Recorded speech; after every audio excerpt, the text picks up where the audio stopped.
L'esprit humain. On aime penser que c'est un espace de créativité, de logique, Oui, de liberté. mais si c'était aussi, et peut-être surtout, un champ de bataille. Hmm. C'est l'idée centrale, assez déstabilisante, des documents qu'on analyse aujourd'hui. L'idée que nos esprits seraient la cible d'une véritable guerre stratégique dont le but ultime est de tordre notre perception de la réalité. Et pour être plus précis, on va s'attaquer à un concept que ces textes nomment les forteresses mentales. Les forteresses mentales. Oui. L'idée, c'est que nos schémas de pensée négatifs, qui sont souvent nés d'un traumatisme, ne sont pas juste des mauvaises habitudes. Avec le temps, ils peuvent se solidifier au point de devenir des structures quasi autonomes. Autonomes. Oui, qui prennent les commandes de nos réactions, de nos émotions et au final, de nos vies. Notre mission aujourd'hui donc, c'est de jouer un peu les architectes inversés. On va décortiquer la mécanique de ces forteresses. C'est ça. En se basant sur la documentation, on va voir comment elles se construisent, brique par brique, au niveau presque neurologique. On va explorer comment notre propre mémoire peut être détournée pour les renforcer. Et surtout, quelles sont les pistes proposées pour les démanteler. Ça s'annonce intense, effectivement. Alors, pour commencer, le postulat de base qu'on retrouve partout dans ces écrits, il est assez direct en fait. Pour contrôler la réalité de quelqu'un, il faut d'abord contrôler son esprit. Une fois que la pensée est captive, la parole suit. Et c'est avec nos propres mots qu'on vient cimenter cette réalité alternative. C'est un côté un peu inception, non ? Ah oui, carrément, c'est exactement ça. Mais ce qui est surprenant, c'est la manière dont ces textes décrivent l'ennemi. On ne parle pas de forces obscures. Ah non. Non. Les forteresses sont décrites comme des structures bâties sur du raisonnement humain et de faux arguments. C'est-à-dire ? C'est-à-dire que ça colle parfaitement à ce que la psychologie cognitive appelle des schémas dysfonctionnels. C'est notre propre logique, mais dévoyée, qui devient notre prison. D'accord. Mais ça soulève une question que les auteurs abordent et qui me chicote. Comment faire la différence ? Entre quoi et quoi ? Est-ce que tout est une attaque spirituelle organisée ? Ou est-ce que parfois on se compte juste l'orteil contre un meuble et ça fait mal, quoi ? Où est la frontière ? C'est une excellente question. Et les textes proposent une voie médiane, une forme de discernement. D'accord. Parfois, l'explication est simple. On manque de sommeil, on est irritable, et on se met à imaginer des complots cosmiques contre nous, alors qu'en réalité, la solution, c'est juste d'aller se coucher. C'est une question de responsabilité personnelle, en gros. Exactement, d'hygiène de vie. Mais dans d'autres cas, ils suggèrent qu'une influence externe est bien à l'œuvre. La clé, selon eux, c'est de ne pas tomber dans les extrêmes, ni tout voir comme une attaque, ni tout ramener à soi. Discerner, c'est vraiment le maître mot. Ok. Si on accepte cette idée de guerre mentale, il faut bien une arme. Logique. Et c'est là que, pour moi, ça devient complètement contre-intuitif. Je m'attendais à des stratégies de combat, de résistance, mais pas du tout.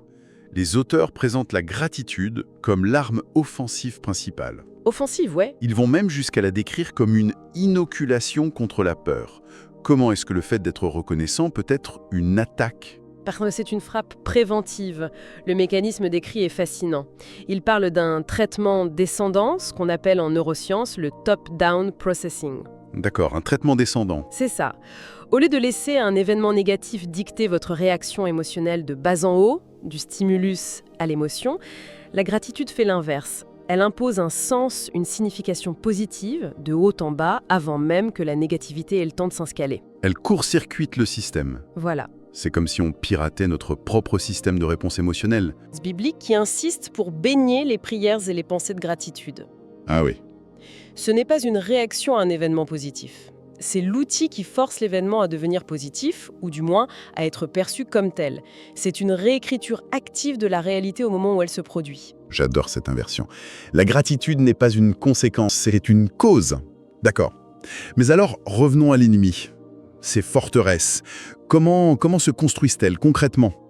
On a parlé de briques, de fondations. Oui, Les documents deviennent très techniques ici, avec les notions de schéma et d'heuristique. oui, et le processus est très méthodique. Ça commence avec ce qu'ils appellent les schémas. Un schéma, c'est un modèle mental, un plan, qu'on utilise pour comprendre le monde. Un plan. Oui, Ok. on a un schéma pour restaurant, un pour chien, un pour entretien d'embauche. Ça nous aide à traiter des millions d'informations sans avoir à tout réapprendre, à chaque fois. Ok, donc le schéma, c'est la carte mentale. Par exemple, tous les chiens sont gentils.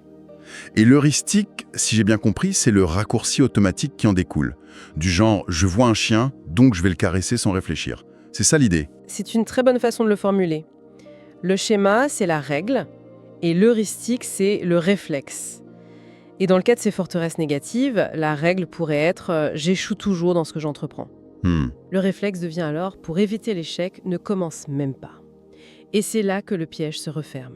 C'est la fameuse boucle de renforcement. Exactement.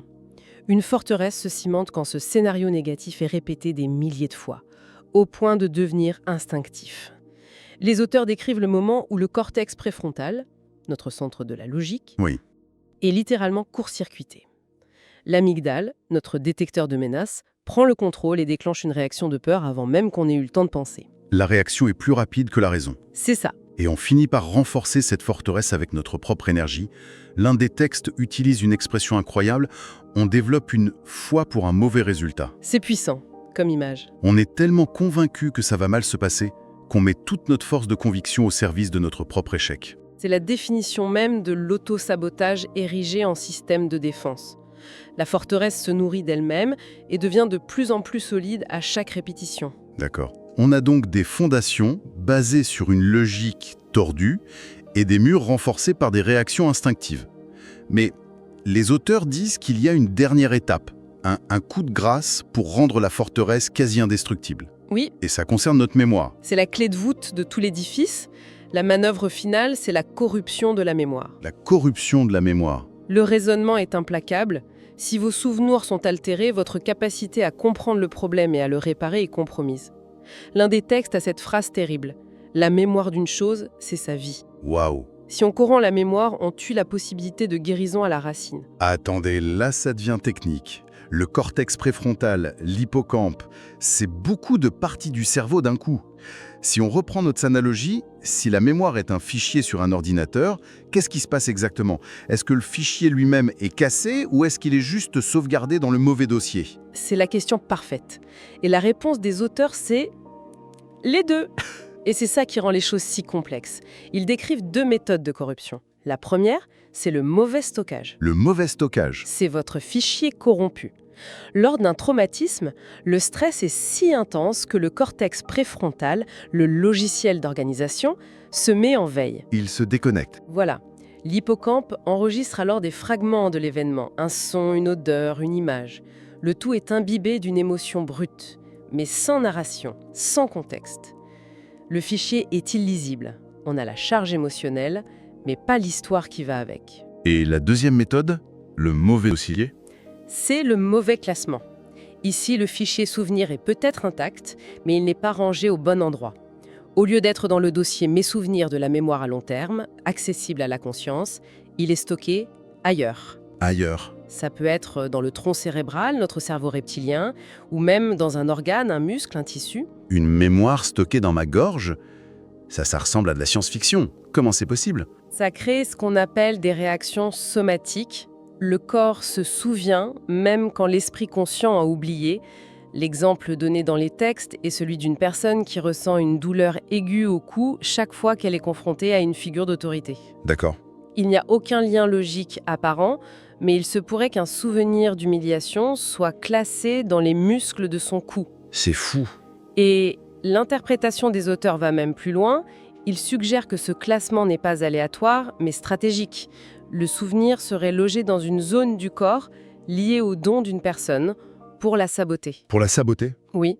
Par exemple, une personne appelée à parler en public pourrait avoir une mémoire de peur logée dans sa gorge, créant une constriction physique au moment de s'exprimer. Le corps devient une carte de nos conflits non résolus. C'est terrifiant. Alors, la question à $1 million. Comment on démantèle une forteresse dont les fondations sont inconscientes et les archives corrompues ou cachées dans notre propre corps? Les textes sont clairs là-dessus. Essayez de passer en force, de se dire « je vais être plus fort que la peur », ça ne fait qu'aggraver les choses. Ça resserre le piège. C'est un vrai paradoxe. Et la solution à ce paradoxe, c'est de changer complètement de terrain de jeu. La réponse proposée n'est pas comportementale, elle est mémorielle. Mémoriel. Le principe vient d'une phrase clé. Laissez votre esprit être renouvelé. Le mot important ici, c'est laisser. Ce n'est pas renouveler votre esprit. Ah, la nuance est importante. Elle est cruciale. Ça suggère une action passive, l'intervention d'un agent extérieur pour venir, en quelque sorte, défragmenter le disque dur et réparer les fichiers corrompus. On ne peut pas le faire soi-même parce qu'on n'a pas accès aux fichiers. C'est là qu'intervient l'exemple de Joseph dans l'Ancien Testament, que les auteurs utilisent pour illustrer ce point. Oui, exactement. Après des années d'esclavage et de prison, il a 2 fils. Il nomme le premier Manassé, qui veut dire « Dieu m'a fait oublier » ou plus précisément « relâcher ». Et c'est seulement après ça qu'il nomme le second Éphraïm, qui signifie « Dieu m'a rendu fécond ». L'ordre est crucial. La séquence est tout. La libération de l'emprise du souvenir traumatique précède l'épanouissement futur. On ne peut pas construire un avenir fertile sur les fondations pourries d'un passé non guéri. Il faut d'abord nettoyer le terrain. C'est ça. Le processus décrit dans ces documents consiste donc à donner une juridiction, une autorisation légale à une force supérieure, identifiée comme le Saint-Esprit dans ce contexte, pour qu'elle accède à ces souvenirs inaccessibles, qu'elle désamorce leur charge émotionnelle et qu'elle les corrige chirurgicalement. Il s'agit de libérer le passé pour enfin déverrouiller le futur. C'est l'idée centrale. En résumé, si je devais synthétiser notre exploration, ces forteresses mentales, ce ne sont pas juste des angoisses passagères. Non, loin de là. Ce sont de véritables édifices psychospirituels construits sur la répétition de schémas de pensée et cimentés par une mémoire qui a été délibérément corrompue pour nous maintenir piégés. C'est tout à fait ça. Ces documents présentent un modèle où la psychologie et la spiritualité ne sont pas 2 mondes séparés, mais intimement liés. D'accord. Nos circuits neuronaux, nos biais cognitifs, nos systèmes de mémoire, tout cela devient le terrain de jeu, l'arène même, où se déroulent ces conflits décrits comme spirituels.